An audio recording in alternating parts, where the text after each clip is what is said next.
Guys, thank you all again for joining us on the Entrepreneurial Blueprint podcast. As always, I'm Dr. Jake Latimer, and this week I have a special guest on the show today. John Havard, which some of y'all might know is Cowboy Jack. He is a influencer, I would say, a content creator. Yeah, I like that. A online personality, and just an overall great guy. We've already shared so much before the podcast has started. Yeah. And so I want to start off and just ask you, Cowboy Jack, tell me how that evolved. How'd you come up with the name and why this? Yeah, today? For sure. I mean, so it all really started. I was, when we boil it down, I'm really just kind of a boring suburban dad. Right? Like I don't think there's anything incredible or unique about me. You know, maybe I'm just a little bit more willing to put myself out there than some others might be. But it all started, like I said, I'm a normal suburban dad. So I have a great career outside of Cowboy Jack, obviously. And I had a national role. I still have a national role. And I was traveling the entire country. And I was traveling about 70% of the time, let's call it. So it was a lot. And at the time, I had a 2.5-year-old son at home. And when the pandemic hit, I was actually in Cincinnati. My wife calls me and says, "Hey, they're shutting down the rodeo. Something weird's going on." And I'm like, all right, well, I'm going to keep working and, I'll be home in a few days. We'll figure it out. And then that afternoon, my boss calls me and he's like, "Hey, something is going on and you probably need to get home now." And so then I came home and I pretty much just never left, And I mean, not that I never left. Of course, I still travel to this day and get out there and all that. But the thing about it was the first time that my wife, my son, and I were all having to coexist and work together within 4 walls. Mm-hmm. And so we were always those parents were like, we're not going to let our kids watch TV. We're not going to be those parents. We had some hard opinions. We're first-time parents, so we had some hard opinions of how we're going to lay the groundwork for this thing. Got it. And we get into it. We're all breathing each other's air. Daddy's got to get on a Microsoft Teams meeting, and Mommy's on the phone. And all right, fine, let's turn on the TV. And that was fine until I started paying attention to the shows that he was gravitating to, and also some of the behaviors it was causing. So like my son is a really, really chill kid and everything, but all of a sudden, sometimes he's watching some of these really active, in your face, constant color flashes type shows. And when it was time to turn them off, he'd have a meltdown like I'd never seen before. And I kept talking about it. Like this happened over a course of probably 6 months, and I keep talking about it. And I'm kind of driving my wife nuts. Well, I had bought a GoPro camera to record our son's Christmas because I thought he's finally big enough to unwrap presents and it's going to be cool to watch that. I want to video it. Yeah. And so I had this camera and I kept talking about how much I hate these shows that he's watching and it's causing all these issues. And she finally just goes, "You know what, John, if you don't like it, why don't you make something yourself?" Just out of frustration. So she was tipping you right there. Yeah. She threw it at me. Yeah. And I was just like, "You know what? Hey, I'll do it. I'll give it a shot. Are you going to be my cameraman?" And she's like, "Yeah, I'll do it. I'll video you." And so I needed a character. And so the character evolved because my son, Caden, at the time was obsessed with Toy Story. Mm-hmm. Favorite character in the world was Woody. And we all love that movie together. It's sad that my son stopped. He's 7 now, so he doesn't watch it anymore. And I'm kind of sad. I miss Woody. Yeah. But so I wanted to emulate Cowboy, and so I was like, well, I could be Cowboy John. And then my wife just kind of giggled and said, "Cowboy John sounds boring." And I was like, "You're right, it does." And so Cowboy Jack had a good ring to it. I like it. Before the brand and the videos, can you let the public know what was your life like? Because what they see now is what's on camera all the time, right? Yeah. What does the world not see about Cowboy Jack? I mean, again, I'm just kind of a normal guy, I don't know. I've always had a propensity towards people. Like I love, so a big part of my job is doing public presentations to engineers. Uh-huh. So I sell engineered heating products, industrial heating products to engineering firms all over the country, whatever. And I get up in front of large groups of these engineers and present my products and my product knowledge to them. And that's I've always loved that. Like you give me not a stage, obviously I'm doing like lunch and learns and stuffy conference rooms and things like that. But I've always loved being in front of people, and I've always loved making people laugh. I mean, I feel like I diversify myself from my peer group professionally in my regular job because I do try to incorporate jokes into my presentations. I try to keep the audience engaged because it's easy to eat lunch while someone's talking to you and just go, doze off. Sure. So I already knew that about myself, and my wife would tell you it's been like that all along.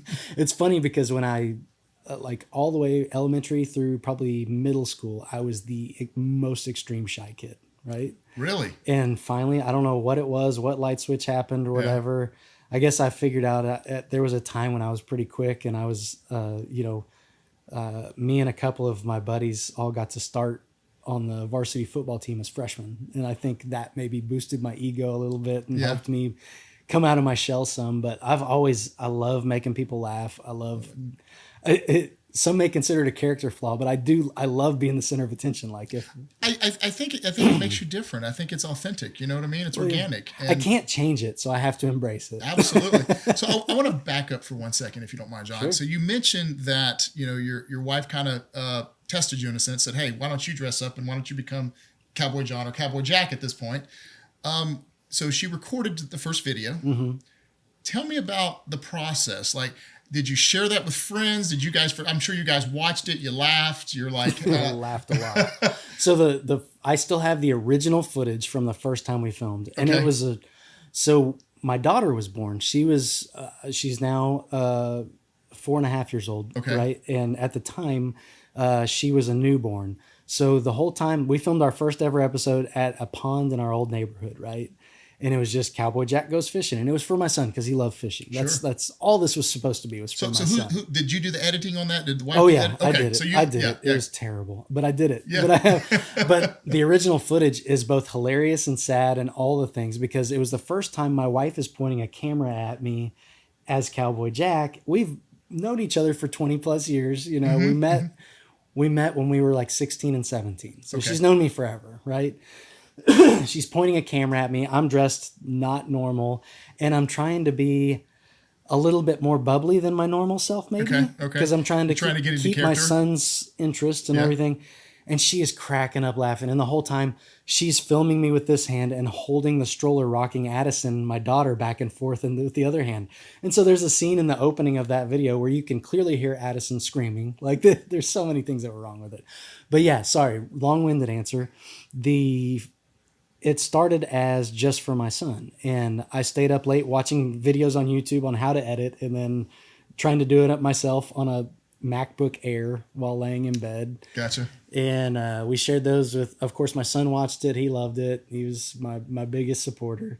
And then we shared it with friends, kids, and they loved it. And so my wife was like, we need to make more of these. And we had a decent little stack of them. And she kept saying, well, how to put them online. And I was like, I sell industrial heating engineered products for a living and, turnkey construction installation of those things. Like, it's a pretty man's world, right? Like, and so I'm about to go public as dressed up like a cowboy for kid. Like, I don't know how I feel about this. Were you concerned maybe by putting forth that public perception that your current employer and everybody you work with might view you differently? And, absolutely. Like that was how that could negatively impact? Yeah, that was my fear because I'm really, I don't say this in jest. Like I've been with my company for 11 years. They're like family to me. Yeah, I love these people, but at the same time, like I didn't want them to think I'm some kind of weirdo all of a sudden, or like that, what is this guy up to? This is weird and crazy. And so I had a lot of apprehension about putting it online, but then like she just kept talking about it. So we did it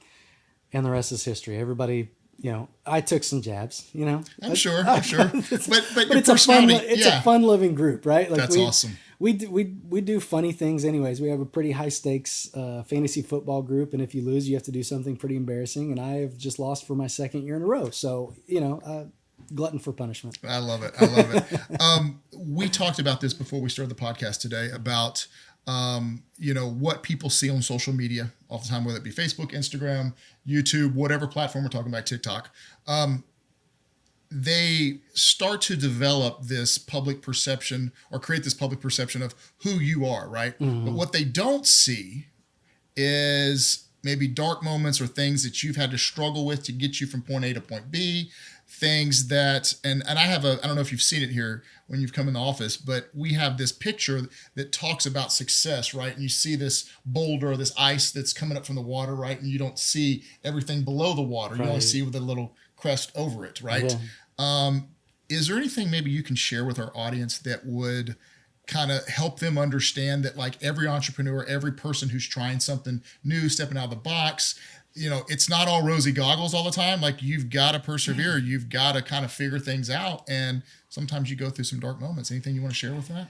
Yeah, I mean, we've definitely had some hurdles with Cowboy Jack. And it's a really encouraging story to talk about it now. But when we were going through it, it was terrible. There's no other way to soften the blow on this. But like, we really started to pick up steam kind of early on in the journey. And, you hear things about content creators and their financial success and all these things. So we had some big things at heart. Like, we were like, man, if this really works, like, this could be life-changing, and we like doing it. So, hey, awesome. Yeah. And, we were, as quick as things went right for us, they went very wrong. And I don't talk publicly about the specifics of it, but if you want to look into it, you can look into it.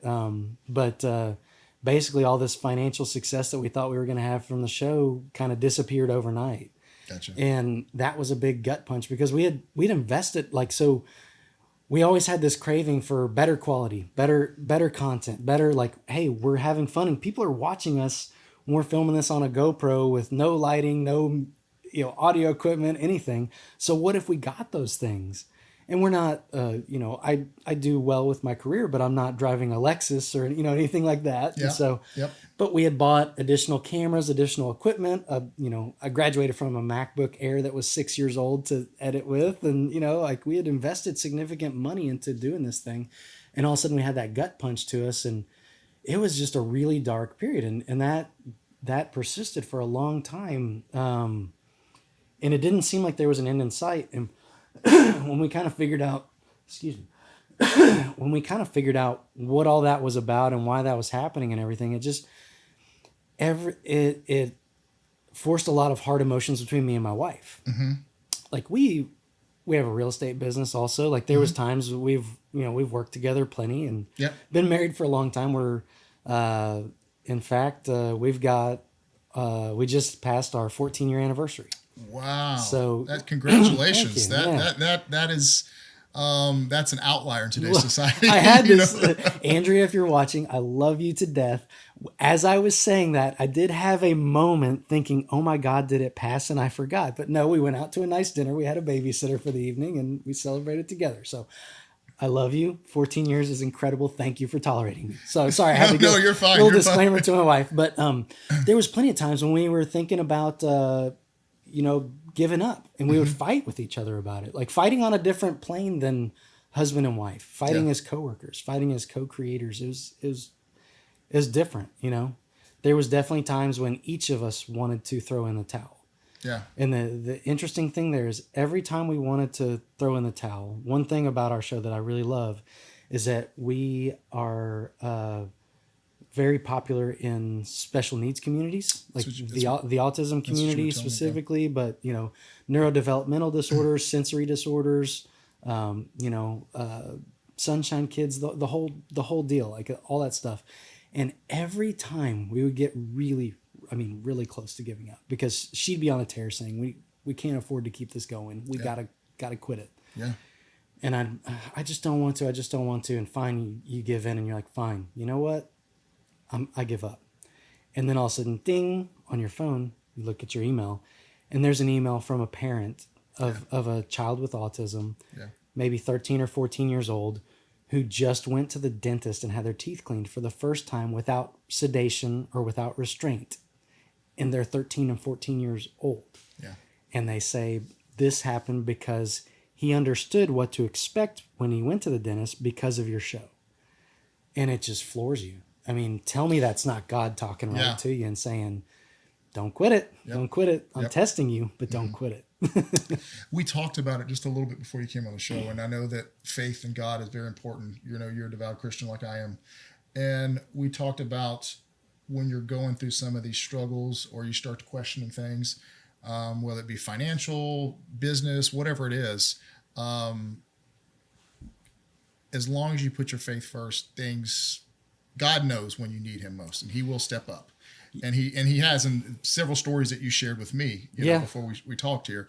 I want to pivot from there, and I want to ask you, these experiences when you and your wife are willing to almost throw in the towel, how did that shape you, not just emotionally, but your overall mindset of being an entrepreneur and pushing through and having the perseverance? How did that shape you?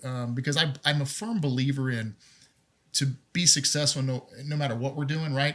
You have to go through adversity. Yeah. You know what I mean? You got to learn to push through, jump over, go around, figure out a different way, pivot, do whatever you need to do, right? It's different for everybody depending on the situation. But how did that experience shape you and your wife as well, to who you are today and who you're going to become in the future? Yeah, I mean, I think it's changed me quite a bit. It's changed me and my wife. I won't speak for her specifically. I'll speak for myself, but I will say I've noticed worlds of difference in her as well. It's interesting. Like, you get to do this podcast, for example, and you take pause and you really think about these things. Mm-hmm. And it's not necessarily things you say out loud on a regular basis, mm-hmm. but if you say you wanted to start a business tomorrow and all of a sudden it's just an instant success and you never have any adversity, you're not going to appreciate it. You're not. And it's not going to last. Right. And it's not real, right? Mm-hmm. If you really believe in something, you got to fight tooth and nail for it. What the whole situation with Cowboy Jack has taught me is that, you have to appreciate the hard times, and the hard times make you appreciate the good times. You got to embrace them. Yeah. And it's taught, one of the biggest things it's taught me is patience. Yeah. Because we talked about it a little before. You talked about, appearance on social media and how things are perceived by the public and everything. Mm-hmm. And it looks like, roses and daisies and everything is great. But what you don't see is, you see the surface. You see, I like the duck on the pond, mm-hmm. right? So up here, you see Cowboy Jack smiling and grinning. See their little legs going underneath. Underwater, you don't see me pedaling my legs 1,000,000 miles an hour trying to figure out how I'm going to fix my 11-year-old truck. Yeah. There's things like that. It's the sacrifices that you make. Yeah, that a lot of people just don't understand. Right, like I have a beautiful home, and I'm proud of that. Like, we worked really hard for that, and that didn't come from Cowboy Jack. And there's nothing wrong to be proud of what you have and what you've earned in life. And I think that there's a stigma, right? That it's not materialistic per se. You're not, when you're proud of that, you're not being braggadocious in a sense, but oftentimes people can construe that and take that the wrong way. Yeah. I mean, there's a million ways to look at things. So, like, I have a beautiful house. I have nothing left to want as far as a house other than a pool, but I can't do that either.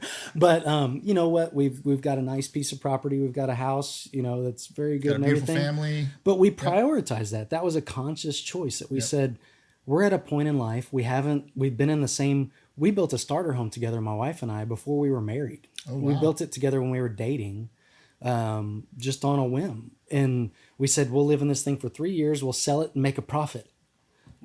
We lived in it for 14 years.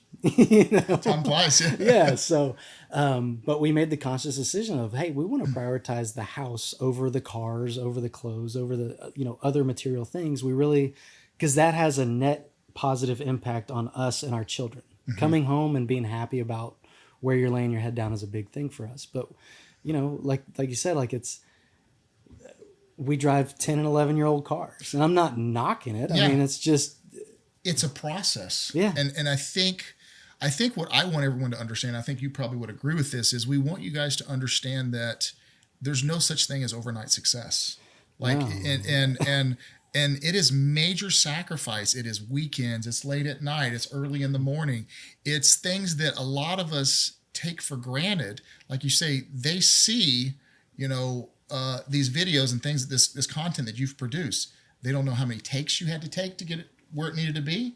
They don't know all the sacrifices and how you've had to choreograph your life Oh, yeah. around I this mean, character, right? To make time for that. That's a huge part of it. I mean, like I said, I have a regular career that is successful that I'm very proud of, right? Yeah. Like, I love the work that I do.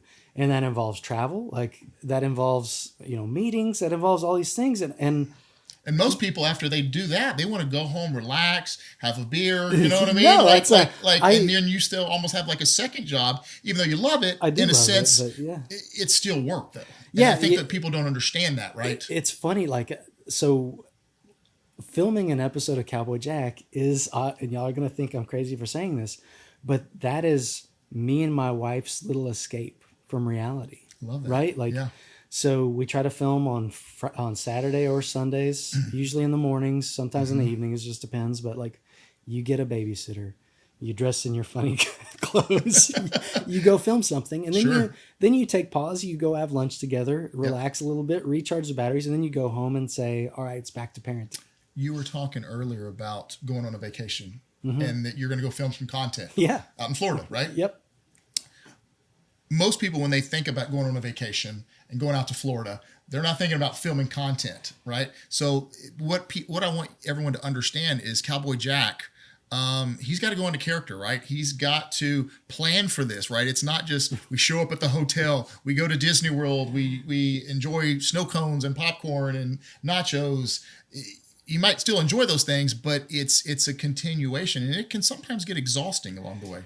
Yeah, I mean, so one of the most popular videos that we've ever done, still to this day, was we took a trip to Florida, and I found a lady to give me and my son a sandcastle lesson, and that was so fun. It was really cool. It was really, I toe the mark here. There's a lot of YouTube content out there that's like focused on kids, like it's driven by kids, it's kids doing things and everything, and I think a lot of those shows are really great. Some of them, you wonder, do the kids really want to be doing this? Yeah. And so I've always kept my kids at a minimum in my show. I never want to feel like I'm exploiting them or using them for views. Because I'll tell you right now, the episodes with my kids in them are 10x more popular than the ones with just me. I bet. But it's because kids like watching other kids. Absolutely. But I never want my kids to feel like they have to do it. Yeah. I don't ever want them to feel like they need to do it. So like whenever I have an episode with my kids, like I told them, I said, hey, when we're in Florida, we have the opportunity, and spoiler alert. Well, I don't know when this is coming out, but anyways, spoiler alert on a new episode coming up. When we're in Florida, if we wanted to, we could go on this boat out on the water and see dolphins and sharks and sea turtles and all these incredible things. And they're like, we want to do that. And I said, how would you feel if we videoed it? And they're like, that'd be cool, because then we could watch it. And I'm like, okay, but I mean, like, for Cowboy Jack, are you okay with that? And my daughter's like, I want to be in Cowboy Jack. But that's her answer to everything. I love it. She's 4.5. Yeah. So I still don't think she understands that decision. Sure. So I corner my 7-year-old and I'm like, hey, buddy, we're going on this boat and we're going to film a Cowboy Jack. And we're just going to do our thing. It's going to be like family style. Is that okay with you? And he's like, yeah, I want my friends to get to see what I'm doing. And I'm like, okay, if you're good, as long as you're good with it. That's cool. Yeah. So very demanding, everything. You've got the full-time job. You're doing Cowboy Jack. You enjoy it. You love it. Real estate. Was there ever a moment when you thought about just walking away from all of it? Yeah. Oh, yeah. Yeah. Yeah, I daydream about it, 30 minutes ago. No, I mean, there's been a million times. I mean, like, there's a lot of things that come with all of this. I mean, there's, money in, money out. There's expenses. There's time spent. Like, I've thought a million times about, so like Cowboy Jack could probably bring in a decent income if he was willing to do birthday parties on the weekends for kids.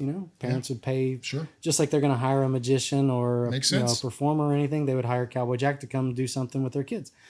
And I would love to do that, but that means I have no time with my family on the weekends, right? Yeah. And so I draw a line there. But to answer your question, would life be easier if I were to walk away from it and just do one thing? A million times. Yeah. But that's not me. Like, I think I'm born with a screw loose that probably all your listeners are born with the same screw loose. It's either that or it's a gift from God.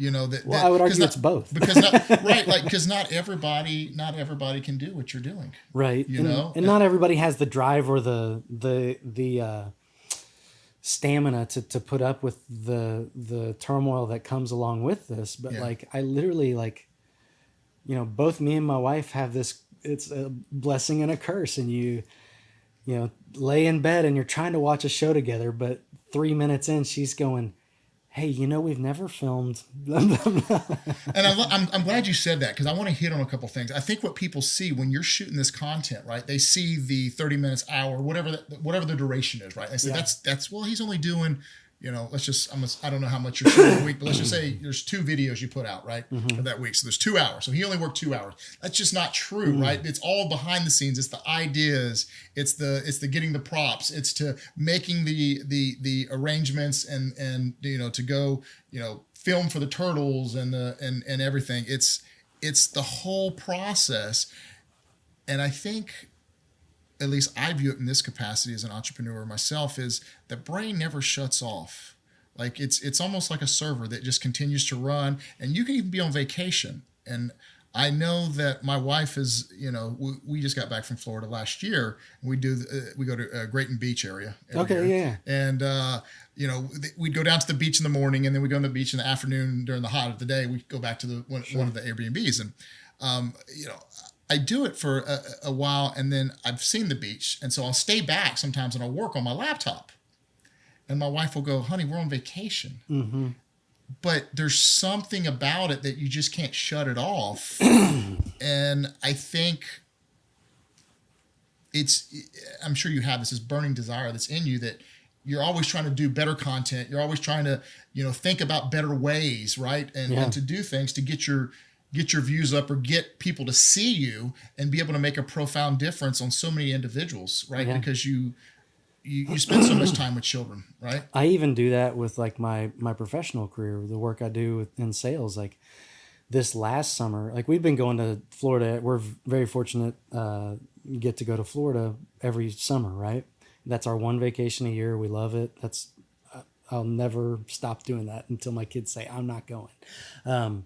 But this last summer was my first time to go without taking my laptop from my company.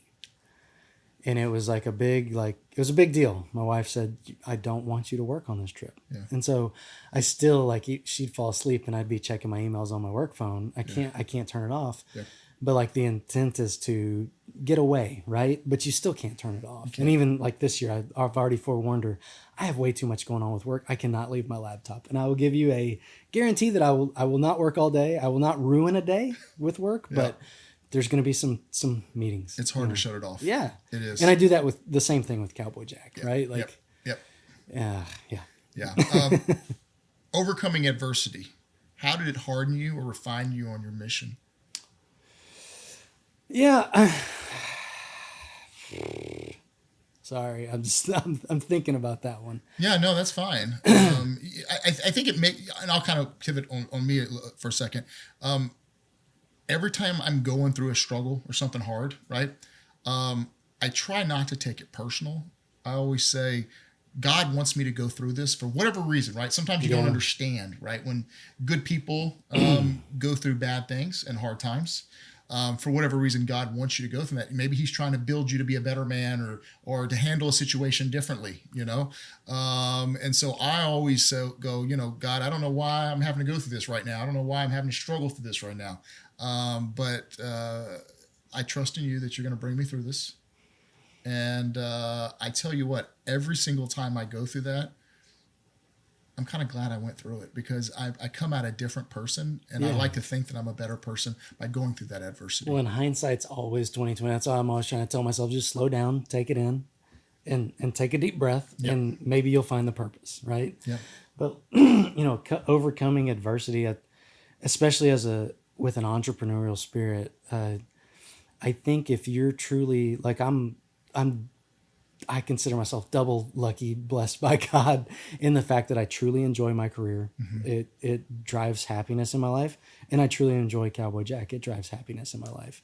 And so when I face some of those adversities, like I talked about earlier, like when we had some serious hurdles trying to decide whether we're going to go on or not.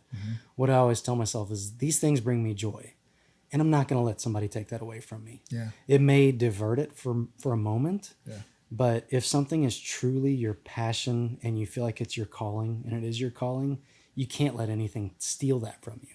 Because once you do that, what do you have left? Yeah. I think the thing that resonated about your story is when we were talking before we got on air, you were talking about the profound difference that you would make on so many of these little boys that had these liberating diseases, right? That didn't know if they would be here tomorrow, or even just where they were at in their maturation process. Some of them weren't nearly as matured because they'd been in the hospital for so long. Yeah. You know, and you realize, and I think like the thing that stands out to me is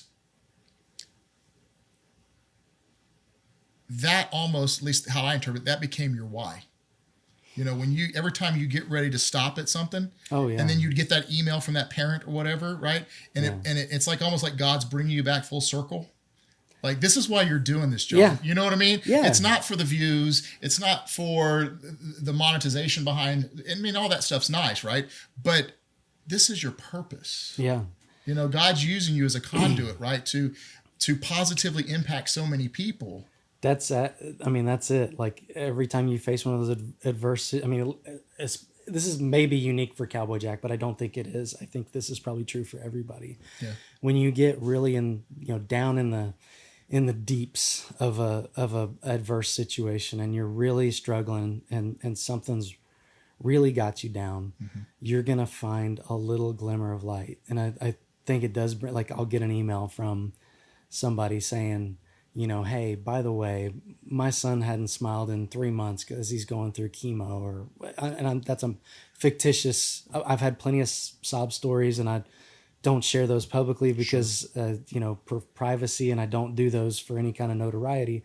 Yeah. But I come into contact with a lot of really, folks that are genuinely, battling, coming up towards the end of life and things like that. Yeah. And if I can just give, like, I have a gift that God gave me that can make people forget their predicament for just a minute. Yeah. Like, I can't change the outcome. Yeah. I don't get to write that part of the story. I wish I did, but we don't understand God's plan for everyone. And I think it's different, but we don't. And I think that's what resonated with me so much. I mean, look, my job's not nearly as cool as your job. I can tell you that right now. Your job scares me. Well, and it's funny because we even talked about it in our Spark session again this morning. It's not the first time we've talked about it, but I tell all of our staff all the time, we're not in the business of filing taxes or doing bookkeeping or payroll or CFO work.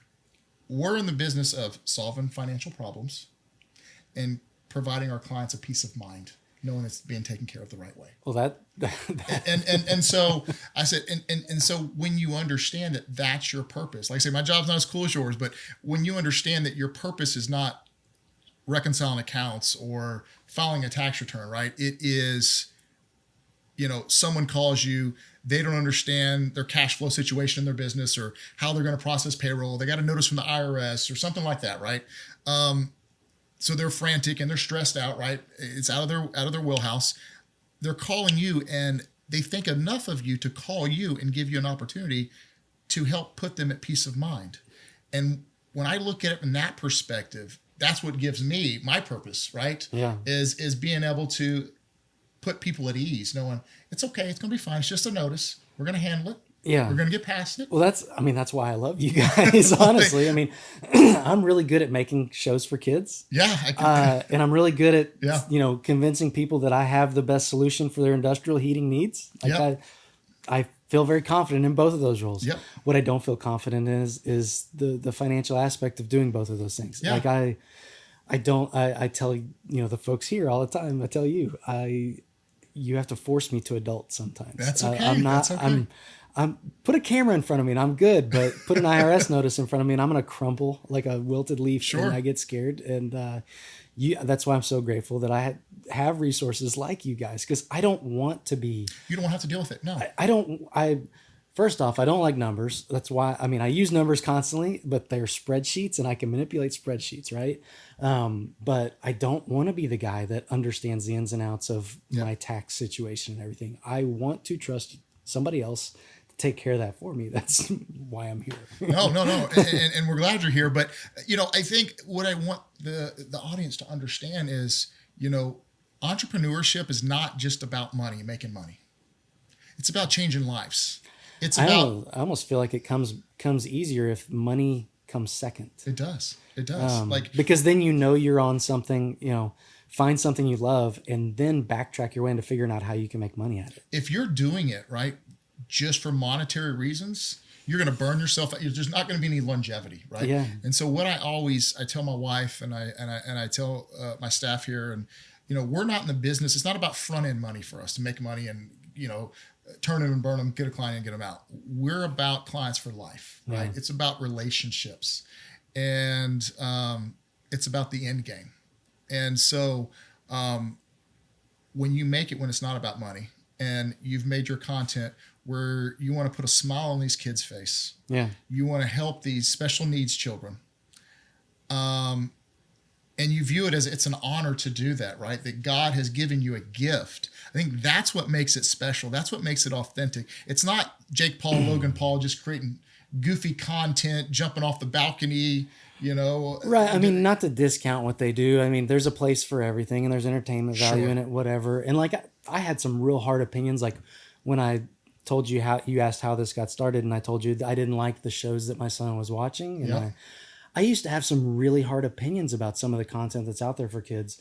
And I still have those opinions, but it's for my own family. Mm-hmm. I'm not going to push those beliefs on someone else. Sure. And I think there's a million different flavors of content out there, and you find what resonates and what works for you. Yeah. Right. But, if you're passionate about something, you don't let anybody to ever take the joy away from you. And if you focus on the money, you're not going to be in it for a long time. I mean, ask me how I know. I mean, we had that. I mean, we made, I don't know, we made videos for over a year without any hope of any kind of financial, I mean, not even a penny. So yeah, we've been through it, and it never, that was what we were arguing about, is do we keep making this? We know we're not making a dime, but then here comes an email from somebody saying you had a profound effect on my child. Yeah. So, when was that paradigm shift when it, talking about the timeline here, when was that paradigm shift when it became just, we're making content, it's more like a hobby, we're not really trying to do this for a business, to now it's more of a business, and you still enjoy it, but you have to also still treat it as a business, because now you have revenue, now you have expenses, now you have tax filings. You have to be this entrepreneur. When did you start treating Cowboy Jack as more than just a hobby or just for fun and games? It became, so I always maintain it's content first, right? Like we're not, as much as I would love to tell you guys that my life is different because of the monetization of Cowboy Jack, or, check out we're going out on the boat this weekend none of those things are true. It's kids content is compensated very differently than regular content and all those things. But it really, it started to feel like a real thing. Like, okay, this isn't temporary. This is real life. When we started adding other platforms, and that was another godsend for us. But so it's not just YouTube. Like, YouTube is great. You have to, I think everybody should have a YouTube channel. I mean, not that everybody should be a YouTube creator, but it's a great place to voice yourself. And it's the best discovery tool in the world. It's the largest search engine in the world, period, right? So of course we love YouTube and the discovery that it gives us and everything. But when we got picked up, the first platform we added outside of YouTube that picked us up was a company called Yippee TV. Okay. Yippee TV is a Christian streaming service for kids. It's owned by Trinity Broadcast Network. And they reached out to us and said, hey, we know you're not actively talking about your faith in your show, but you're being a good steward of the world. You're being an uplifting character, a positive influence on kids. Yeah. And we want you. Awesome. How cool is that, right? Yeah. And then after that came, Kadoodle and Tubi and Hulu and Amazon Prime and all these things. So interesting. When we added the platforms, that's when it was that was the aha moment. Like, all right, it's real. I want to pivot for a second on something, because I believe when you're growing a brand, and you're going through entrepreneurship, it's never just a one-man operation. You're the face. Cowboy Jack's the face, right? But you know as well as I do, you've got to lean on certain professionals. You have to lean on certain networks. You mentioned those different platforms. They were instrumental in a lot of your success as well. Okay. Oh, yeah.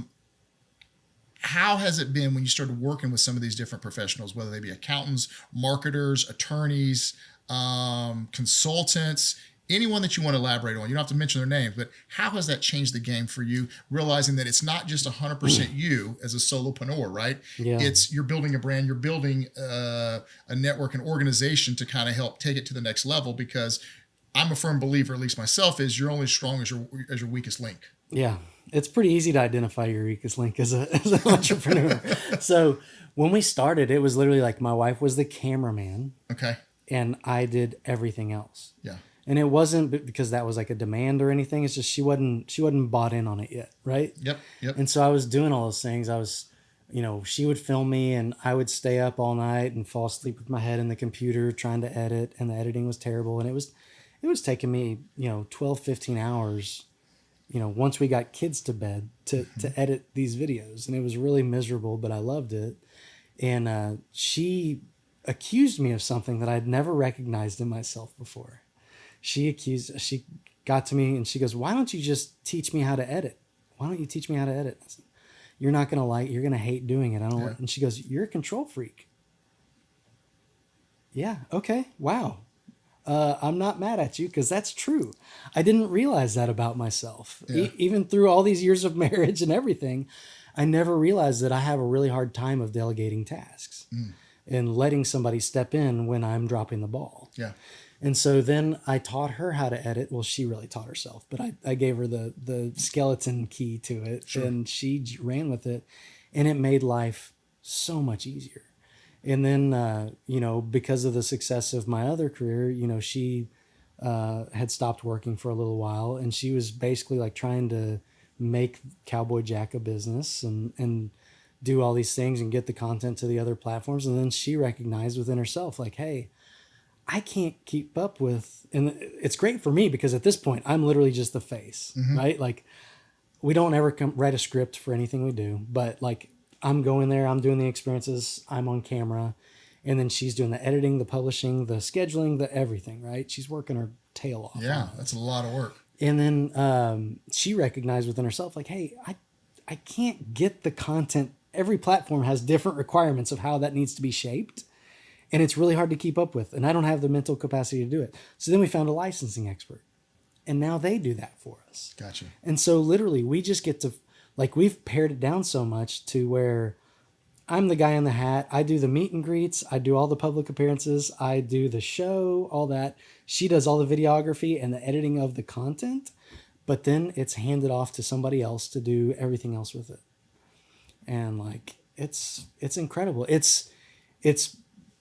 We do way more than we could because we have those extra resources. Yep. Like, we still have free time. Not a lot. Yeah. And I call it free time. It's time when we're not actively typing emails or, I'm not in my office with the door closed. But I think that's key though, what you said, right? Like, you have to let go sometimes, and you have to empower those around you. They're going to sometimes bring a different perspective. Yep. You have to get comfortable knowing that they're going to make mistakes on the front end, and I think for me, right, when I started out years ago, it was 20 years ago, and I hired my first employee, I still was like, I wanted to control everything. Yeah. You know what I mean? Because they can't do it. They can't do it like me. And you've got to, but they never grow. You've got to let them make mistakes, right? You've got to teach them, and they've got to learn from that. And you've got to empower people around you to build a brand. Every successful entrepreneur that's built a brand, it's not about just them, it's the whole team. Yeah. I think one of the most interesting experiences you can have is watch someone else do your job. And I say that both with Cowboy Jack, both with everything. Yeah. So like recently we filmed a collaboration with my buddy Handyman Hal Sean and Jason, who they make a children's show that's 10x the size of mine. Right? Okay. Handyman Hal. Huh? Handyman Hal. Okay. These guys are amazing people. Where are they from? Are they from around here or South Carolina? South Carolina? Okay. Yeah. Gotcha. Over by Myrtle Beach. I don't remember the name. Muriel's Inlet, maybe. I can't remember exactly. I'm sorry, Sean and Jason. Love you. But I've known these guys for a few years, and we finally had the chance to film something together. And it was so crazy to watch Sean, Hal, do his thing as we're filming together. I learned so much watching him. And then my wife was watching Jason, the cameraman, and learning that. Yeah. And then he offered to edit the videos for us, and we're like, hey, yeah. And seeing the content, when we both had the same content and the way he puts it together and everything, it just changed our perspective on everything. But to my professional career, 2 weeks ago, I was out in California for a week with a coworker doing a bunch of presentations at big engineering companies. And just to break up the monotony, he ran about half of the presentations. I ran about half of them. I forgot how awesome it is to see one of your peers do what you do, because you learn from them. Yeah. And don't ever discount that. It's incredible. These individuals, they might not know this, but they're arbitrarily a mentor to you in a sense. Yeah. You understand what I'm Yeah, saying? and this guy's fresh. He's not new to the industry or anything, and I'm not picking on him. I love this dude with my whole heart. Yeah. But he's only been with our company for a couple of years. I'm 11 years deep.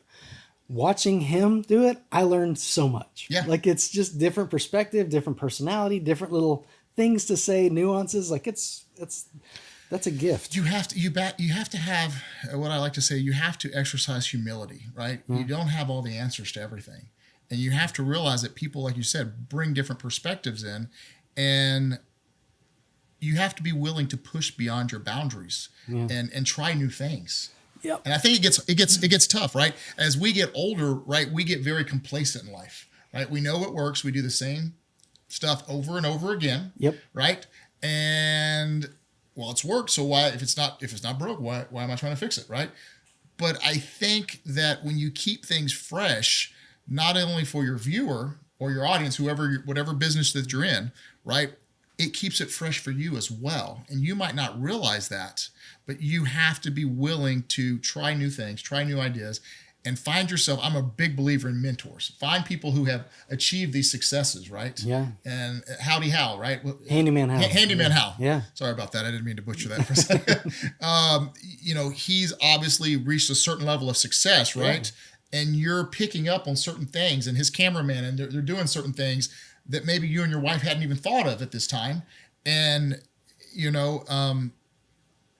I think it's great that you're humble enough, you and your wife are humble enough and exercise enough humility to realize that maybe we need to incorporate some of those things into what we're doing, right? Yeah. And also, by the same token, as an entrepreneur, I want to always be mindful of how much I appreciate those things. Yeah. So that if somebody reaches out to me for that same sort of mentorship, that I can be that person. Absolutely. Because we were talking earlier, and I told you some things you should and should not say on camera and things like that, right? Yep. Those are lessons that are learned the hard way. Yeah. And are passed along, so man, if I can, there's silly things like when we started, I'd make a new YouTube video and I would post the actual hyperlink to it on Facebook. Mm-hmm.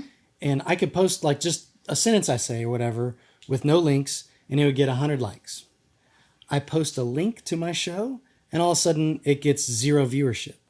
And I'm like, what in the world is going on? So I start talking to some of my mentors about that. What's going on there?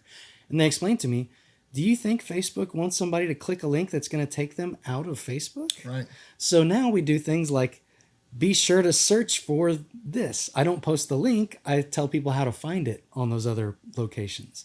And it gets much better reach, and like just silly little lessons like that I've learned along the way that I'd love to share with somebody if they ask me. I always want to be accessible. Yeah.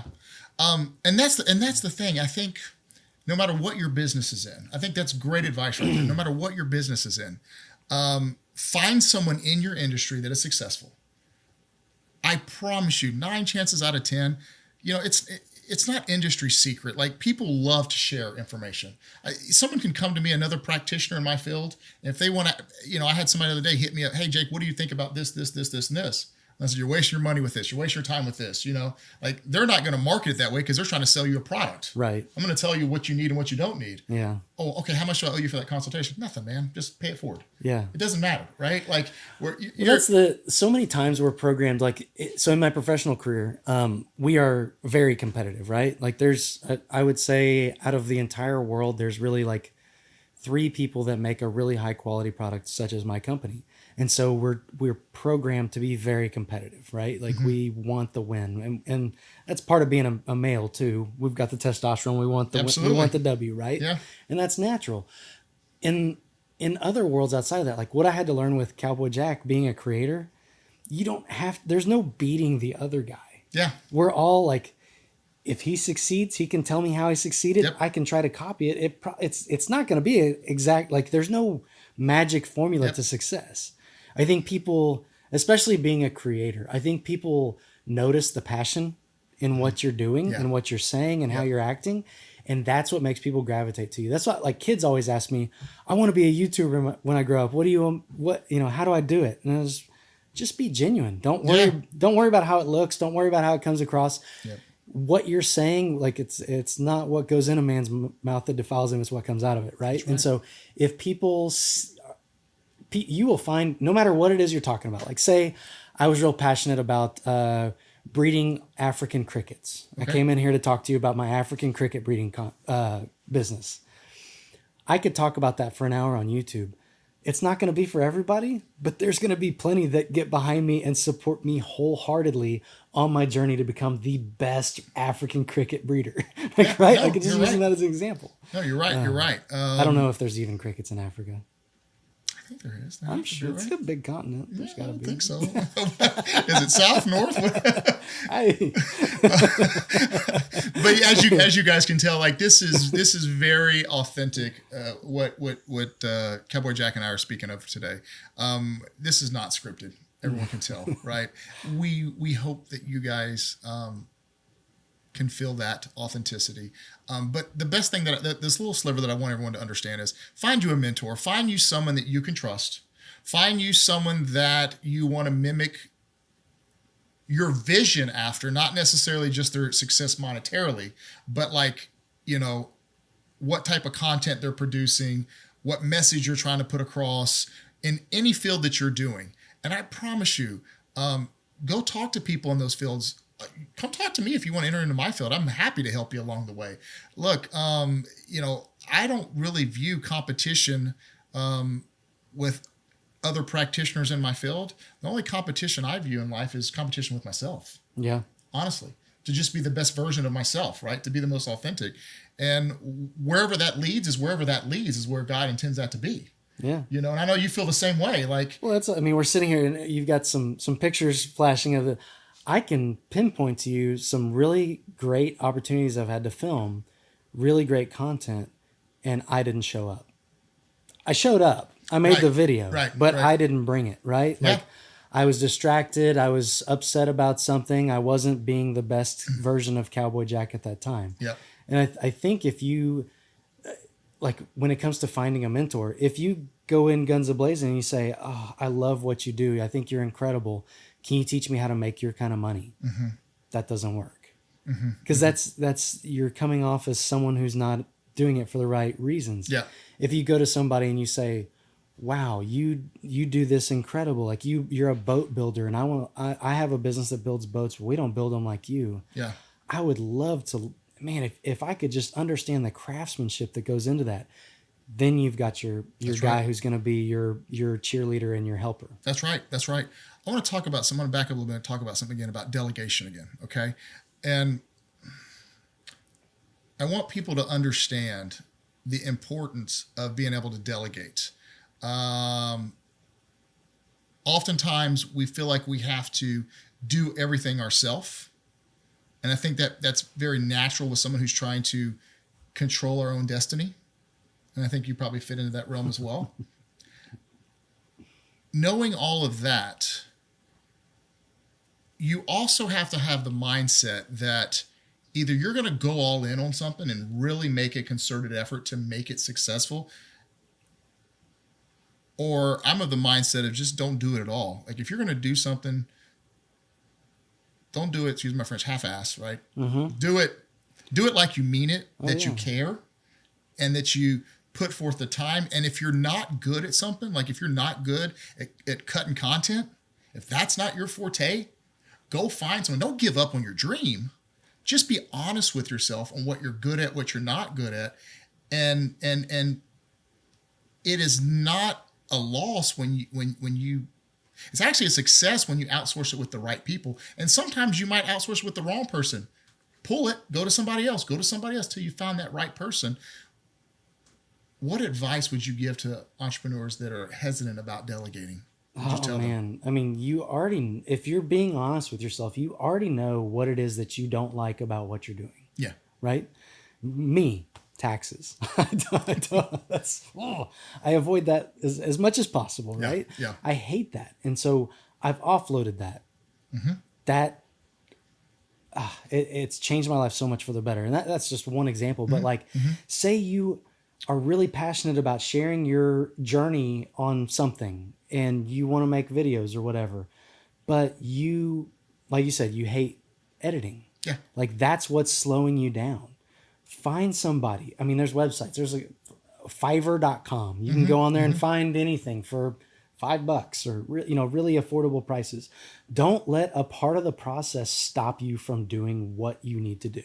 Yeah. Don't allow the desire for perfection stop you from doing it either. Like that's a big part of it. Like it doesn't have to be perfect, but you got to try. Two things I'm going to take away from that, and I'm going to share with people. Ancillary services. If there's ancillary services that's needed in your business, you're more than likely you're not good at them. Let's just call it for what it is, right? Yeah. You're good at whatever it is that you're in business for, right? You're not necessarily good at other things, okay? And if your business is you're in sales, you're into creating content, whatever that might be, right? You're driving top line revenue. Everything else, whether that be accounting, taxes, chopping videos, doing all these other variables, right? I'm not saying that you shouldn't want to learn enough about the subject matter so that you're knowledgeable. Agreed. There's nothing wrong with that. But when you start pivoting from what your desires are, what you're good at, and start focusing on things that is not your forte, that you're never going to be an expert on, you're taking away from what you're truly meant to do. Yep. And that's a recipe for failure right there. You'll burn out. That's The trajectory of your growth will be flatlined. Like, you'll still be in the same position. I had a client one time, and this is not to get too detailed, but the woman was so like elated that the success, they had an auto repair business, her and her husband. Mm-hmm. Okay. And she's like, Jake, we've had this business for 25 years. I said, great. And it sounded great on the surface. I said, how's your financials look for those 25 years? Well, we've never went under. It's not what I asked. How were your financials for 25 years? Well, we've made the same amount every year for 20 years. And it's not talking mess about her. It was so sad, actually, that she didn't understand. They were trying to do everything in-house, and everything was penny pinching, and everything they did. And they never matured on the business cycle and understood that I needed to delegate. And now her husband was so old trying to work on these cars. Yeah. He's in his 70s now. You understand, at this time. Yeah. He is, having hard times, arthritis, health conditions. And along the way, he should have delegated and pushed down, and grew that brand. And he was still charging the same prices 20 years later. Yeah. And the power of the dollar just wasn't the same. And she was so proud, but yet it was so sad that she didn't see the evolution of the growth. You understand where I'm going with this? I think that's also another struggle of entrepreneurship, is knowing your worth. Yeah. Putting a price on what you're willing to do for what. Like that's a big struggle for Cowboy Jack. Like, yeah, there's times when like people like, so for example, there's an app out there, right? That's called Cameo. Okay. Yep. And you can go on Cameo and book a celebrity shout out. I've seen it. Yep. So they let Cowboy Jack on there, right? They invited me to be on there, and I'm on there, and I love it. I get a lot of messages from people saying, hey, it's my son's birthday and he loves your show. Is there any way you could make me a video? It's so hard for me to direct people to Cameo. More often than not, I'll be out on my back patio at night after I get the kids to bed going, howdy, cowboy, blah, blah, blah. Just want to say happy birthday. Yeah. And I do those for free because it's hard for me to, it almost feels wrong. Yeah. And it's a complex situation because I make videos for kids, right? Yeah. And I don't want to ever have, I just want to be accessible for everybody. You don't want to let down a kid just for monetary reasons. Exactly. I get it. And it's not a significant amount of money. And so I like justify it like, you know what? I'm just going to do this video real quick and send it back. And then I do it. And then I'll have, somebody ask me, do you do those for free? And I'm like, what? I'm like, yeah, I'll just do them real quick. And they're like, but that takes away time from your family. You should get paid for it. And I'm like, I preach that to everybody I know, and I don't do it myself. Right? It's tough sometimes, yeah. I kind of I'm the same way with my firm. As I'll have friends that'll have a question on something and just want to shoot me a text. Yeah. Right. And I don't mind answering. If I can answer it real quick, I'll answer it for them. Right. But when it turns into the first question, turns into a second question, a third question, and before you know it, now I'm talking to them for 2 hours on the phone in the evening. On the weekend, I'm supposed to spend time with my family, right? Yeah. And I've not sent them an invoice. I didn't bill them. Right. And then you kind of sometimes get yourself in a pickle when that then becomes their expectation. They're texting you at 9:00 at night. Yeah. Hey, I have a business idea and I want to run it by you real quick. And you're like, look, man, boundaries. Boundaries. Let's schedule an appointment. And you're not trying to be a certain way, but if you don't create boundaries and make people adhere to those boundaries, then the moment that you try to set a boundary, if you don't set it early enough on, then you're the bad guy. It's not fair. Yeah. Then, you're just not my friend now. Yeah. You're trying to monetize off of me. And you're like, whoa. This is how I pay my bills. Yeah. Yeah. This is, time is valuable. Yeah. It really is. And I want to help you. And I'm not trying to monetize every specific thing, but I've just noticed that those type of individuals, a lot of times what happens is they abuse it. And they'll do it after hours, or they'll do it late at night. And I don't think it's always intentional. I mean, sometimes it is, but yeah. Yeah, it comes across that way sometimes. Yeah. You know what I mean? And I try to avoid those situations. I try to say, hey, just call the office and schedule an appointment. I'm sorry, I'm away on vacation or something going on right now, and but it's tough though, right? Because you have personal relationships and you still want to answer that. And there's certain times you do make exceptions. For sure. And I still do to this day. I still make exceptions. So I'll be like, yeah, no problem. I'll hop on the phone for you, bud. Should be a form of flattery though. It is. I'm trying to give you a silver lining there, right? It can be taxing in the sense that, let me ask you this. How has your family responded to the platform and y'all success? Yeah, that's a great question. So, I talk to my parents almost every day. I love my parents. When I first told them about it, I think they didn't tell me they thought I was crazy. I heard it through my brother that they thought I was crazy, but no, it wasn't. They thought I was crazy because they've always known I've been outgoing and, all this stuff, but they just didn't understand because especially my parents, my parents are older and, they don't hop on YouTube to watch things. And so they're like, you're going to make a show? Like, who is it going to be on TV or like, how do we, so is Channel 2 going to play it? It's just different and they don't comprehend what it is I'm trying to do. And also thought like, why you're making a kids show? What? Huh? And then it became a thing. Like now my mom tells pretty much everybody she knows that my son's Cowboy Jack. That's my awesome. Dad does too. My dad asked me the other day, he goes, hey, don't you have some t-shirts? There's some little boys in our neighborhood that just love your show. And I was like, yeah, man, I got shirts. I don't need to ping you at some point because I've been writing a kid book. Really? Yeah. And so I'm married and I have a stepson and I have my daughter from my previous marriage. Okay. I believe that financial literacy or illiteracy in America is running rampant right now. It is. And especially with the youth. And so my stepson's name is Luca. Okay. And so the title of the book is Lanky Luca's Luscious Lemonade. And we make a lemonade stand in our neighborhood and we sold lemonade and I'm teaching him about margins and things like that. And I'm not done with it. So it's kind of premature to even have this conversation. Yeah. But I'd love to be able to I don't know how I would even do this or whatever, because I don't even know how to get it published or anything. I've not even done anything like that, but I don't even want to make any money off of it. Right. I just want to get this book and hopefully do other books in the future and get it into the schools and publish it out there and just help teach children financial literacy, because I think so many of our schools fail. I don't even know how to do that. We didn't talk about that. I don't know that schools even really talk about that, right? I mean, because we live in an economic planet today, and understanding money is very important. Well, I mean, our country has more, debt than They do. another topic. Welcome back to Fox News. No, I'm just kidding. No, that's. I mean, and I do know some people that can probably help you out with that, because I do think it's right now. The time we're at in the world is the most incredible, because you can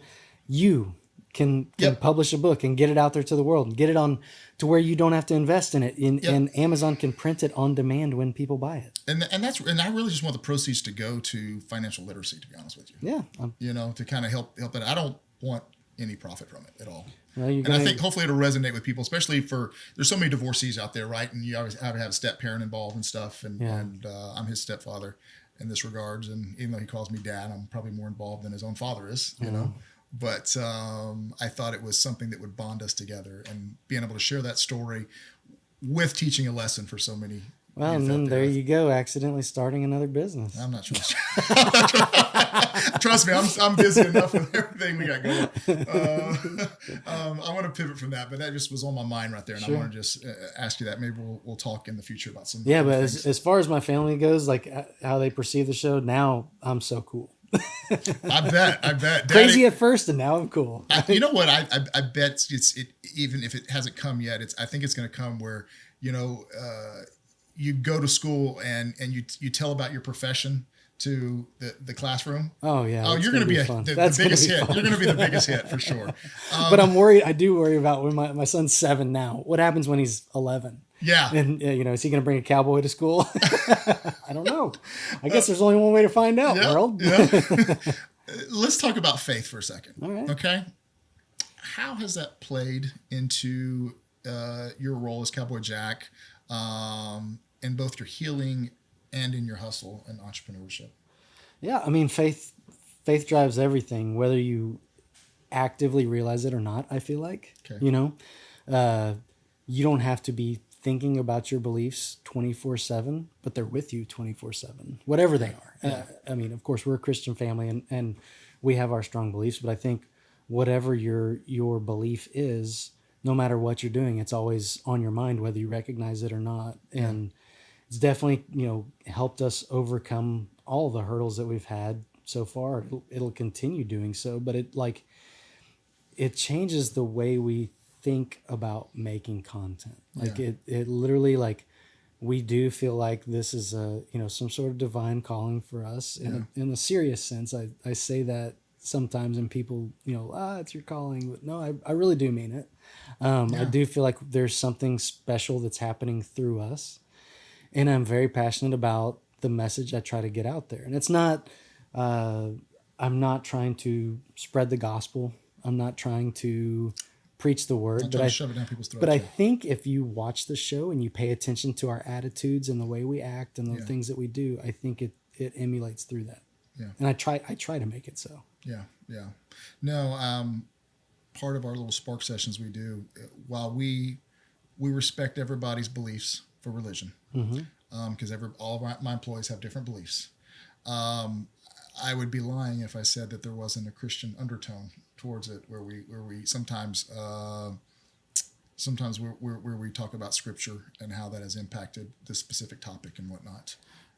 It's very Christian driven in our meetings. And I think it's important that you don't ever try to hide your values or your belief system, right? You don't have to push it on anybody. Yeah. But I think as long as we're all being accepting of each other, I mean, some of the best religious discussions I've ever had in my life, some of the most thought-provoking, infuriating, and joyful, all at the same time in the same sitting. That's powerful, right? Conversations have been with an individual who's Muslim, right? Yeah.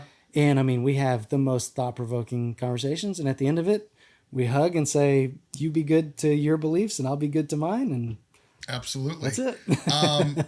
How do your values, what values do your kids and even their parents take away from Cowboy Jack, would you say? Oh man. So I try to make sure we get this into each episode and every show and everything we do is that I want everybody to always remember to be fair to each other, be kind-hearted. It doesn't take anything to be a good human, does it? No, it doesn't. Like, it's free. And the thing that people forget is, man, I mean, it's easy to walk around like, how's this? Do I look like a real cheerful guy right now? I mean, this is a pretty boring, mundane face. Yeah. Somebody makes it back at you. If you just smile, odds are, even if they think you're a weirdo, they're going to accidentally smile back at you. So I talk about this all the time. Smiles are truly infectious. Absolutely. And it takes so little effort to make a huge impact on somebody's day. That's right. Like, I will give the example. I drive my kids to school a lot of mornings, right? And we have to cut through this neighborhood to get there. Mm-hmm. There's a lady who walks, contraflow to the way we're driving. And she does this little wave every morning. She smiles and waves. And that's her. I can't tell you how many mornings I've been we're running late for school. My kids are screaming, I wanted to eat this. She's stepping on my hair, or whatever the argument is. And I'm just, let's just get to school. And then I run into the gal that waves at me and smiles, and it changes the trajectory of my day. It's so simple. It's funny you say that. There's a guy when I drop my daughter off at school, he's, just trying to maneuver traffic around or whatever. He's, you go here, you go there, or whatever. He's almost all the time, he's dressed up in some type of a costume. Love it. Okay. And it's not over the top stuff, but it might be just a hat with like a dinosaur on top of it or something like that. Right. It's just always, and then every time I'm got to get over to the left lane or whatever, he'll point at me, right? Like, okay, you're moving over, and he'll give you a thumbs up. And he does that to every single person. That's right. Awesome. And he's always got this smile on his face, ton of energy. He's probably late 50s, early 60s.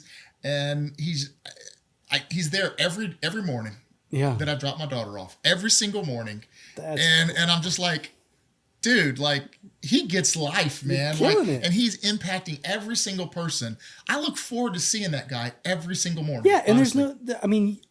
You get somebody like that directing traffic at your daughter's school or whatever, right? There are people, I guarantee you, there's been somebody who's gotten some really sad news about a family member that was about to, that probably still had a terrible day. Sure. I'm not discounting that, but it just gave them a little distraction, a little humor, it takes nothing to do that. Yeah. So I always want to remind people, be nice to other people. That's so powerful. That's right. Pick up after yourself. There's no reason to be a butthole. There really isn't. It's so easy to be a turd. It is. One of the things I've shared with my staff so many times is when you're making phone calls, you're calling a client or you're calling somebody. I said, put a mirror right there in front of your phone. Look at yourself in the mirror. Do you like what you see when you're calling that person? You can hear a smile. You can hear a smile through that phone. Mm-hmm. I promise you. And that becomes infectious. And I promise you that interaction with that individual, while you can't see each other, it's better well received.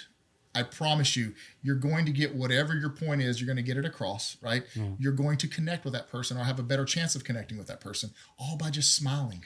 Well, and again, just a reminder for everybody that we've talked about this is it's easy to say these things. It's not always easy to do them. That's right. But the more you think about it, the more you do it. Yeah. And ask my wife how I act in the morning when we're getting the kids ready for school. It's a constant battle for me to be a decent human being. I'm not a morning. I am a morning person. I wake up at 5:30 every day. Yeah. I'm not physically able to sleep past that point, right? Every once in a while I'll get a burnout and I'll sleep past it. Yeah. But I just, it takes me a minute to be social, right? Mm-hmm. But my wife is constantly telling me, you got to get past that. You got to get past that. And that's me taking a dose of my own medicine. I'm sitting here telling y'all that I want everybody to be smiley and happy and cheerful. And I'm not always that person. But no, I don't think we are. And I think people have to understand that sometimes you got to get comfortable being uncomfortable in life. And you have to kind of change your outlook in situations and realize that not every situation is going to be rosy, but it's what your perspective is, right? You choose how you're going to address that day, right? when you step out, when you get in your car, when you're driving to work, wherever you're going, right? You set the tone.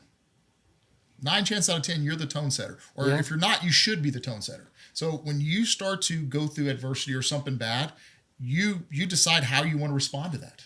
Yeah. It's your choice. That's and I don't know if it's age or maturity or whatever, but like you think back on times like, say you've gotten in a car accident and somebody jumps out and they're mad. Yeah. You know, nowadays, if I get in a car, I mean, I hope I don't, but if I do, my first concern is everybody okay? Absolutely. Absolutely. Yep. Let's look back for a second. What is a lesson that hits you hard but changed you for the better, would you say? It kind of goes back to what we talked about before. Like I can't, because of Cowboy Jack and the person I am and the show that we make, we get a lot of communication, and I don't take this as I don't want it to stop. I love this. If there's a means for me to help you in a situation through Cowboy Jack, help your sick child smile for a minute, anything like that, I want that opportunity, and that's on me. I love that. But we've come into a lot of really sad stories that don't always have happy endings, right? And I think what I had to learn, it was, you can't change the outcome, but if you can provide a temporary happiness or a change in trajectory, even temporary. Like I'll give you the example of like a kid who's stuck in the hospital and doesn't have the best outlook. It's looking pretty grim.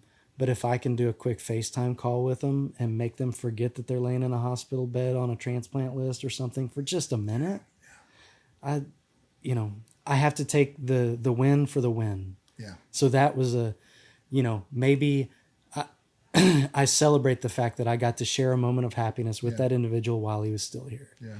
And then once he's gone, of course I'm sad, but I can't let that beat me up because I was able to share some of my God-given talent with him that did have a net positive impact on him. Yeah. No, that's it's a sad situation. There's no way to change it's that. It's a double-edged sword in that situation, right? You got to almost embrace the suck in that situation and realize I can't change it. But what I am blessed and thankful for is that God has brought this individual in my life and be in that person's life. And now I get to put a smile on that child's face and hopefully change for a short duration, a little bit of happiness. And being a man of faith, I fully confidently believe that one day I get to see that person again and talk about how cool that moment was. Yeah. So absolutely. If Cowboy Jack disappeared tomorrow, what would you want people to remember Cowboy Jack or remember what you did? What would you want your legacy to look like? That's a deep question, my friend. Wow, let me put on my life jacket. If Cowboy Jack, let me sit up for this one. Let me get ready. If Cowboy Jack were to disappear tomorrow, what I would want people to remember about Cowboy Jack is, and I'm talking in third person, which is weird, kind of like the guy on Seinfeld, Jimmy. But what I would want people to remember is that there was somebody who had the idea that we can actually use kids' content to educate and encourage. I'm very passionate about that. Like that's what I want. It's really easy to set your kids in front of the TV and let them watch something for hours and get a break, which is acceptable. I'm not judging anybody for that, and I'm okay with it.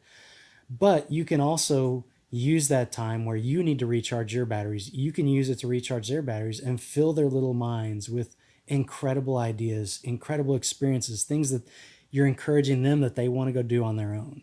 And that's what I'm all about. Yeah. So if I disappeared tomorrow, I hope there's people out there that care enough to try to recreate that, keep that trend going. Pick this back up. Content isn't going away. Content's always going to be a part of our lives going forward. Yeah. And if we can use that content to inspire and educate and encourage, I don't think there's a more powerful formula out there. Yeah, I would agree. What do you want your own kids, or heck, even future generations to understand about what it means to create something that truly matters? I think to create something that truly matters, I think people need to understand, especially with making, I mean, I'm going to talk specifically to making content. Sure, yeah. But I think you need to understand the power of what you're doing, because what you say and what you do is literally going to be heard anywhere in the world. Right. It could be the jungles of Amazon. They have internet there. It could be the desert in Africa. They have internet there. Like, there's literally nowhere that we're not all connected. So whatever you say can last forever and have profound effect on people that you would never, ever, ever come into actual physical contact with or, communicate with. And so make sure when you're doing something purposeful, just realize the power in what it is you're saying. And also that goes for things that you say that might be hurtful. You may hurt people that you never realized you were hurting. Yeah. So yeah. There's a lot of power in talk. I think Absolutely. Voice is probably the most powerful thing in the planet. It is. I would agree. It starts and ends wars, right? It does. It does. Hopefully there's some wars we can end pretty soon. Need to be wrapped up. I think we're working on it. I hope we are. I hope so. What's next for Cowboy Jack brand? Any expansions, any surprises, or big dreams in motion? Yeah. I mean, there's always big dreams. I got like 20 of them rattling around up here in the hat. No, we're adding a new streaming platform to the portfolio. I'm excited about that. Can you elaborate what that is yet? Or? Yeah, I mean, I haven't said it publicly, but I'll say it here. It's Happy Kids TV. It's another nice. streaming place, safe streaming for kids. So we're excited about it. They're taking almost our whole catalog. So Fantastic. Pumped about that. We just finally are, we've been on Amazon for a long time, but there's different levels. Like if you were to search Cowboy Jack on Amazon 6 months ago, it would have been the option to purchase every episode for 99 cents a piece or something like that. Okay. So my licensing partner does that stuff. Okay. Now, if you have Amazon Prime, you can stream Cowboy Jack free, which is amazing. Like, I'm so happy about that. That's awesome. We've got a couple more platforms we're looking at. We've got news that a very big platform is pretty interested in us, and I can't disclose that one. That's okay. That's okay. It's just one of the most incredible things that we're really excited about. And then we're always, looking to expand, looking to grow, trying to come up with a million different ideas. But one of the big ones is, eventually on the horizon. I want to say it publicly so that I'm accountable to it. But I'm not gonna be accountable to a timeline. Yeah. But one thing that I would really love to do eventually at some point would be to have a Cowboy Jack style destination of some sort, and that may mean like a fun farm to visit. That may mean a play place to have a birthday party at. I'm not sure, but I want some sort of really cool physical place for families to enjoy. So like a really good coffee bar for parents, no matter where it is. I'm gonna ask you this, and if you don't want to answer it, it's fine. Sure. Okay. Would you ever think about bringing new characters on Cowboy Jack? I mean, it's something we talk about. I think Cowboy Jack is about to turn 41. That's so what I'm saying. I can't do it forever. I want to do it as long as I'm physically able, but I don't have any plans of quitting, but I do think I have a lot of fun. Like some of these collabs, like I did the collaboration with Handyman Hal, and that was so much fun. And I did the collaboration with Ryan's World, and that was so much fun. And I really enjoy working with other people, especially the hilarious, like what y'all don't see off screen when we have mess ups. Yeah. Oh, they're solid gold, I man. bet. They're so good. Like some of them have big words, so I can't share them. But like the ones that don't, Yep. I mean, there was an episode I was filming where I broke all the toes on my feet. That was not real fun. So. No, I bet not. but I'd love to bring in other characters. If you could go back and speak to pre-Cowboy Jack, what would you say to him? Again, it would just go back to don't worry about being perfect. Yeah. Don't worry about everything looking just right. Don't worry about the quality or anything. Just get it out there. Yeah. Because I would argue I still get new subscribers every day from my first video ever. Yeah. Versus, of course I get good ones from my new stuff too. But Right. man, if you sit and wait for everything and timing, etc. I mean, this could apply to anything. Yeah. It applies to me and Cowboy Jack, but it could apply to me and when my wife and I finally decided to have kids. Right? Like we were married 7 years before we had kids, I think. Like you wait for that perfect time, and There's no such thing. There's no quit waiting. If you want to do something, do it now and figure it out. I think that ends up being one of the biggest hurdle for young entrepreneurs out there is they create their own barriers because they're trying to perfect something before they actually go to market with it. And I tell people all the time, like even I love my wife to death, but my wife is an absolute perfectionist with everything that she does. So is mine. Okay. And I'm like, she'll want to read over this and read it again and I'm like, whoa, we're moving forward with this. And she's like, but Jake, we have to, no. We're moving forward. If we make a mistake, we'll pivot. We'll make adjustments on the fly. But this procrastination and waiting to go to market or waiting to do this or that,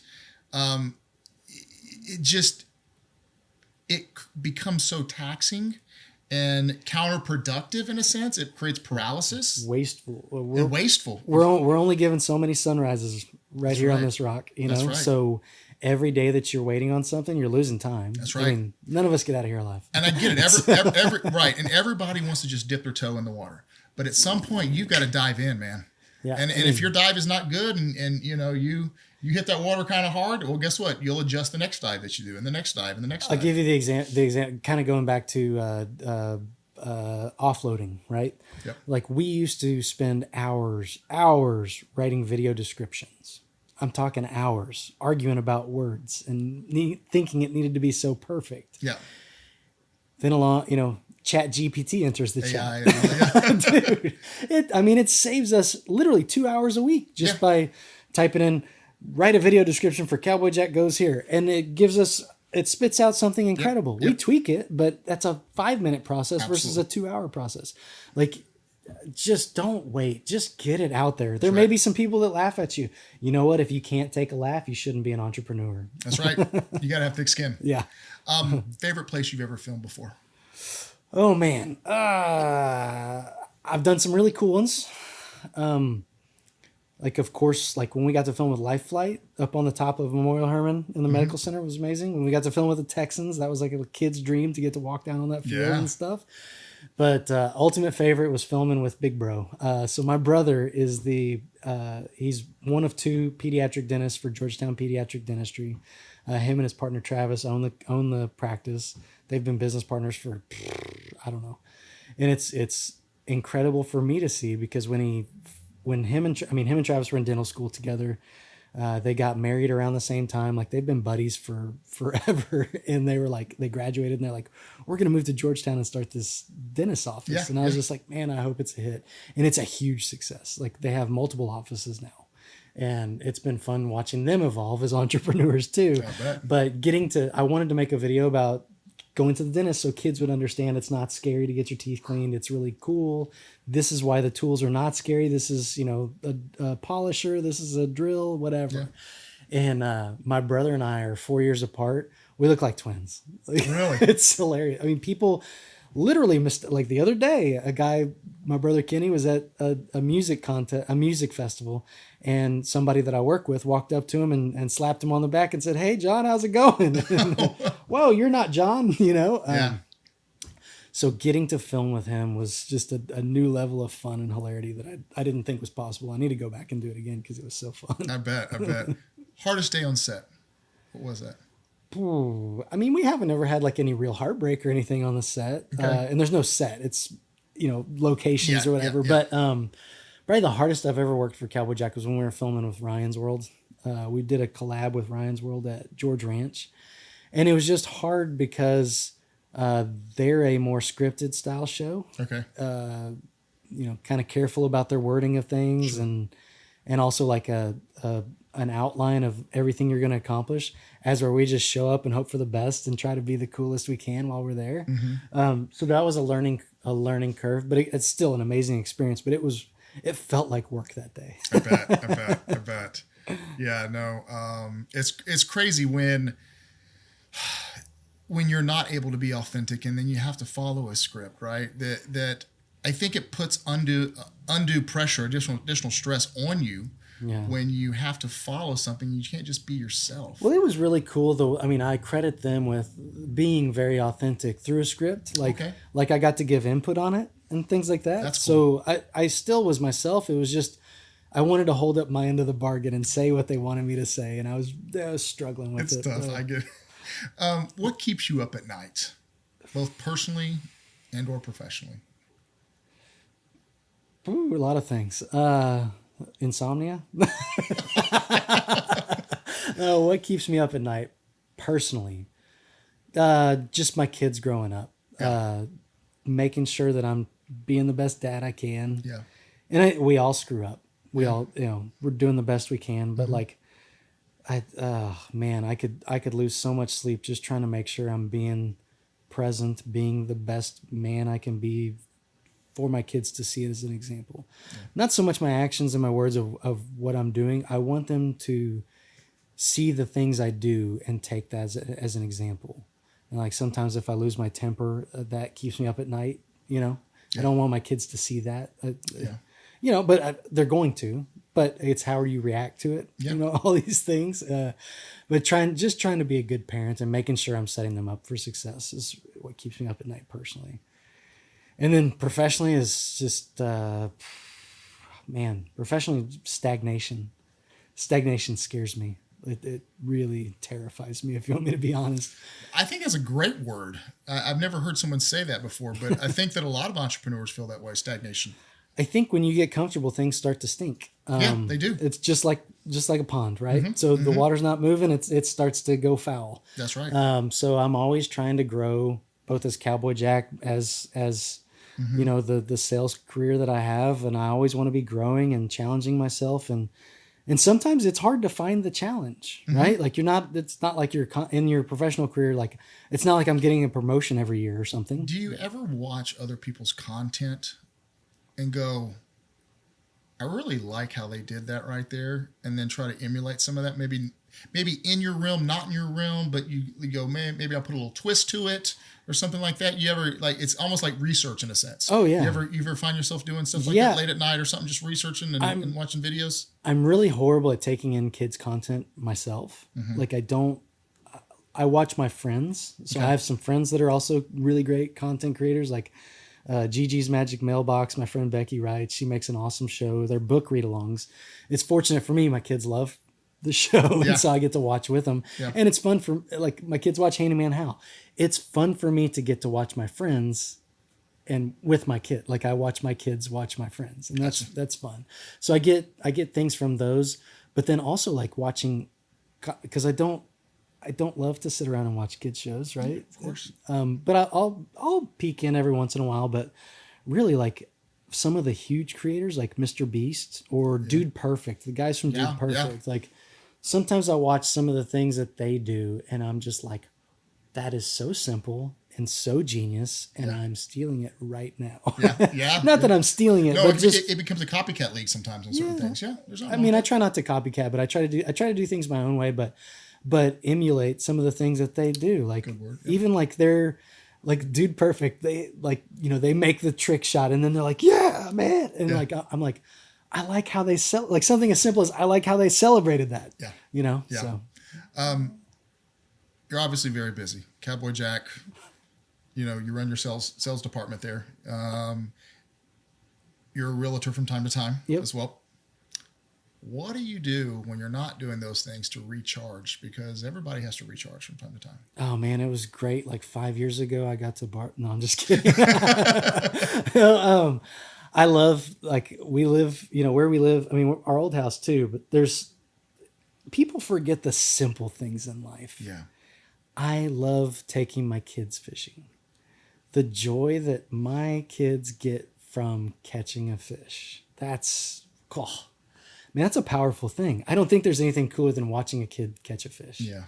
And then, the subsequent craziness that comes from that. We caught the fish. Now we have to take it off the hook. And like my son will pick up any fish besides a bass. Okay. So like Does he have to put the gloves on or anything, or just kind of no, does it? like I got him to where now I can put a rag over the Yep. fish's mouth, and he'll hold it with the rag, because I when I was growing up, it was a point of pride. Your thumb's all torn up from the bass's teeth, like Yeah. you caught a big one. That's awesome. He's not quite there yet, but he's doing it with a rag. But I love to take the kids fishing. I love barbecuing is a big thing for me. I know it sounds weird, but I have more cowbell cookers. I've been on the same cook-off team for like 9 years now, and we've got some trophies, man. We have a good time with it. We do one big. We all had kids, so we don't get to do it as much as we used to, but we bring the families out for one big cook-off a year, and we do that. And I have what else? I have an unhealthy obsession with the hill country and with West Texas, so I constantly read about history and artifacts. Like I'm an Arrowhead nut. Oh. It's a weird hobby to have. Yeah. And if you didn't know, right here in Montgomery County, we actually have a very rich Native American history and indigenous peoples history. I did not know that. And like we used to back up to Spring Creek where I lived in my old neighborhood, and I could go down there and find arrowheads all day. Nobody talks about that. Nice. But it's a fascinating part of the state's history. Nice. But yeah, I'm a history dork, an arrowhead dork, and a fishing dork. I like being a dork. I love it. If your life had a theme song, what do you think that would be? Gangnam Style. If my life had a theme song, I would have to say, and this is a kind of an obscure reference. You probably don't. I would applaud you if you know this song. Okay, come on with it. But I'm a huge Texas country fan, and kind of the Willie Whalen and the Boys movement, the outlaw movement, and this guy Billy Joe Shaver. I don't know who he is. No. Oh man, he wrote most of Waylon Jennings' songs. Okay. He was a big songwriter, and he's a singer as well, but his voice is a acquired taste. So Gotcha. he made his money through selling his songs to Waylon and others. I was blessed to meet him on several occasions, and one of those times I bet he probably wouldn't remember because he was pretty in the spirit. But It happens. he was a fascinating guy, and he has a song "Try and Try Again," and I just love that song. It starts out pretty deep, but it's a true story from his life. It's about a time that he almost took things into his own hands, and then God spoke to him, and he recognized if at first you don't succeed, try and try and try again. And there's a line in that song that is hilarious to most, but he says, "One day the deaf man's going to hear the blind man's song." Yeah. I mean, that's how random is that? But how It is. it goes on like one day the whole world will grow new ears to hear, new eyes to see, and we're all going to sing along. And it's just a goofy, feel good moment, but it's powerful. It's a powerful. I'm gonna go check that one. You're out. gonna have to listen to it. Yeah. And just get past the singing, because the singing isn't world class. This is an old hillbilly from Waco. He's the wacko from Waco. Gotcha. So, but yeah, it's a great song. That's awesome. Very inspirational. Once you get past that one little deep part. John, I want to thank you for coming on the show today. Thanks for having me. Yeah, I'd like to do this again in the future if you're okay with that. We'll bring you back on one more time. Yeah, I would love to. And we'll talk about some various different things as well. Then, if there's anything that you want the audience to know about Cowboy Jack, or you want to share anything, if you want to give anybody any inspiration if they're going through a tough time or they're thinking about not doing something, if you can give some last words, I know everybody probably would appreciate it. My biggest advice, if you're thinking about doing something and you're teetering on whether or not you should do it, the fact that you're thinking about it means you should be doing it. Get off your booty and do it. It'll either happen or it won't, right? And there's only one way to find out. Yeah. It's one of my favorite movie quotes is from Captain Ron. Yeah. The ultimate wisdom of Kurt Russell being a crazy seaboat captain. That's back when he was with Goldie Hawn. Back Yeah. then. And he goes, is this going to be a problem? He goes, boss, there's only one way to find out. If it's going to happen, it's going to happen out there. Let's get at it.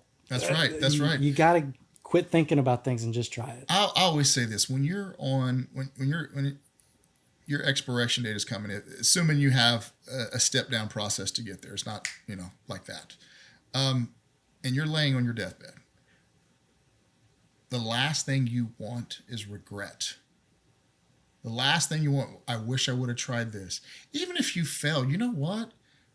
At least you had the gumption or the wherewithal to go try it. So look, there's no harm in trying something and failing it. The only harm is when you don't even try it, and then you're going to have that regret later on. Failure is just a subset to success. That's it. That's all it is. So, everybody, thank you for listening today.